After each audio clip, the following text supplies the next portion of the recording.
Earlier this month, a speaking event at UC Berkeley was canceled because of protesters. The university says they were outside agitators who were determined to shut down the speech even before it happened. The man who was supposed to speak, who was invited by the university's Republican student group, was Breitbart editor Milo Yiannopoulos, who is with us now. Mr. Yiannopoulos, let me get a couple of things out of the way right away. One of the reasons, or maybe all the reasons why some people did not want you to speak at Berkeley and at some other campuses all across this country is they accuse you of being a critic of feminism, of Islam, of social justice, of political correctness, a Trump fan. I can go on and on and on. How do you plead to all of that? Aren't they awful things? Yeah, Aren't they terrible? Yeah, but how do you plead to all of that? True or false? Are you all those things? Guilty as charged, and so is most of America. Most of America doesn't like Black Lives Matter. Most of America don't describe themselves as feminists, even women. Fewer than 1 in 5 women describe themselves as a feminist in America. America quite likes the First Amendment and therefore isn't a fan of political correctness. So when they say these things, with their pearls clutched, chests grasped in horror, these universities who have forgotten the meaning of free speech and forgotten how important it is that students should be able to listen to the full range of opinions and should themselves be able to express themselves as they please, well, what they don't realize is to the outside world, they sound absolutely crackers. We got a lot of tweets, I don't mind telling you, before this broadcast saying we shouldn't have you on. We shouldn't let you be speaking, that we're going to be helping you spread all kinds of vile stuff on the airways. Is that what your intent is? Do you do it for effect, or do you believe the things you say? Well, one of these strategies that the left employs when they don't want to hear, and it isn't just conservatives, by the way, it's not just Republicans, but it could be libertarian speakers, anyone who doesn't sign up to the social justice agenda. One of the things they'll do is they'll call you names. They'll say you're a bigot, a sexist, a racist, a homophobe, a white supremacist, all kinds of names like this. They'll never be able to provide any evidence for those claims, but they'll use them as justification for why you should not be given a platform, and that's what happened to you on your Twitter account. I don't have any opinions, and I don't express any opinions that millions of Americans don't share. Respectable, reasonable, mainstream opinions. Now, I happen to say them in a slightly more provocative way. I happen to say them on a bigger platform. I tell jokes about groups that the left would like to protect. But no, that is not my intention. My intention is instead to broaden the acceptable bounds of discourse, to allow people to say, do, be, and think anything. And university college campuses have forgotten why it's so important to allow people to express themselves in whatever way they want, to read what they want, and to hear what they want. They've forgotten that free speech, freedom, and the First Amendment protections, at least culturally speaking, have to be earned every generation. Every new generation has to fight for freedom all over again. You don't just inherit it. And it's very shocking to me as a European, who came over here imagining America to be the land of the free, to find that, in fact, in American higher education institutions, and not just there, but in the media too, and in the entertainment industry, free speech is in vanishingly short supply. Yeah, Milo, I know, Charles mentioned that we've got a lot of complaints over Twitter, the fact that we've got you on the air. But what it comes down to, whether you're, liberal, whether you're conservative, as John McCain, whether you're a libertarian or vegetarian, everybody has a right to speak. People have a right not to show up. Peaceful protest outside, but to actually shut you down, people don't have to go to the event. Or there may be people who may be vehemently against what you have to say, but want to go. Much the same as some people who might have been against Donald Trump, who I remember one time he was speaking in Chicago. That was shut down as well. And there were people on the left who wanted to go just to hear what he had to say, totally blocked out. And that's what free speech is. That's what it is. And, interestingly, America being America, this is a First Amendment thing.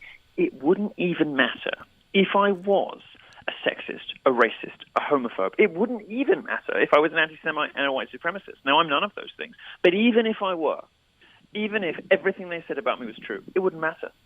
It wouldn't matter. University is still required to allow students who invite somebody to, invite who they want, listen to who they want, and make up their own mind. But, that's what free speech is. But, it might matter. As you may or may not know, First Amendment rights actually are limited in this country, that you're not allowed. For example, it is illegal to yell fire in a crowded theater. That's a classic example that's used. Of course.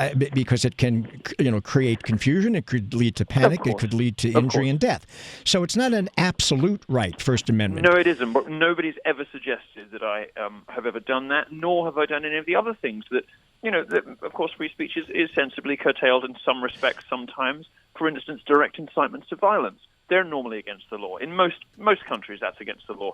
I've never done any of those things, and no one's ever suggested I have. And I don't come anywhere close to any of the things that I'm accused of, but it wouldn't matter if I did. Milo, I understand you will be heading back to Berkeley. You'll be heading back to Berkeley. Do you plan on giving the same type speech, or will you be modifying it somewhat because of all the ruckus? Well, I intend, obviously, to be even more outrageous than I was planning in the first place, because that is my right. And I can say whatever I please. I will be going back. I haven't fixed the exact date yet, but you can keep an eye on Breitbart.com/Milo, or keep an eye on me on Facebook, and you can find out when that's going to happen. But doesn't but doesn't this defeat your purpose? If you have a serious and I'm going to presume, for the sake of this discussion, that you consider yourself to be a serious social commentator, and perhaps you use hyperbole, and perhaps you use hyperbole as part of your shtick. Right. But you are, as someone who is trying to get a view across, you say you're going to go back to Berkeley. You say you're going to be perhaps even more outrageous than you were before. What good does that do in terms of getting what you perceive to be a real message out if people are going to tune you out? Well, here's the thing. They don't. They love me. Audiences love me. And people come from all different kinds of skin colors. They don't just but they don't just love you. They riot against you. They rioted in Berkeley. Yes, but this is a small, well-funded, well-organized branch of the far left who are very threatened by me because I explode many of the assumptions on which their crazy worldviews are based, identity politics and Black Lives Matter and all the rest of it. The vast majority of people do want to hear me and do enjoy me. And to answer your question directly, why do it in this exact manner? Why be so flamboyant and outrageous and provocative? Well, conservatives have been well-mannered for 30 years in this country, and it didn't work out very well. But if you're going... They didn't achieve anything. But if you're going to go to Berkeley or anywhere else, in light of the fact that they did have riots at Berkeley, isn't that equivalent to what we were talking about before, about shouting fire in a crowded theater? Why is that not the same? Because it is absolutely critical to demonstrate to these violent thugs who believe that violence is an appropriate response to ideas that we will not be cowed by threats, that we will not monitor and couch and caveat our speech for fear of violent reprisal, because if we do that, they win. If we do that, we are giving into authoritarianism and giving into thuggery and giving into physical threats as a response to speech.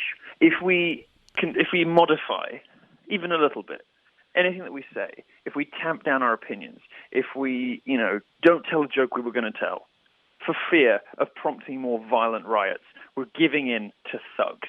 It is not me who should change, it is them. Milo, we're very tight on time, but just further to that, from Charles' question, I mean, if you weren't as theatrical, as out there as you are with your presentations, the protest likely wouldn't have happened, and we likely wouldn't be speaking to you today. So there is a bit of promotional factor in there, is there not? Of course, it's very effective, and and that's one of the reasons they hate me so much, is because I'm reaching the parts that other conservatives and libertarians can't reach. There's nobody else really on the American right or on the American libertarian world at the moment who has as much interest and excitement around them as I do. And one part of the reason for that is that when I go to talk on campuses, I put on a show. It is a show. It's not just a boring lecture like usual. And jokes and costumes and a little silliness and outrageousness, always with a backbone of theory and consideration and seriousness. But that show element is precisely what people like about me so much. And if you're out there thinking that protests and punching people and pepper spray is going to make the slightest bit of difference to how I speak on college campuses, or is going to deter me from speaking in public, think again. You definitely get points for self-promotion. Milo, thank you. Milo Yiannopoulos joining us on KNX In Depth.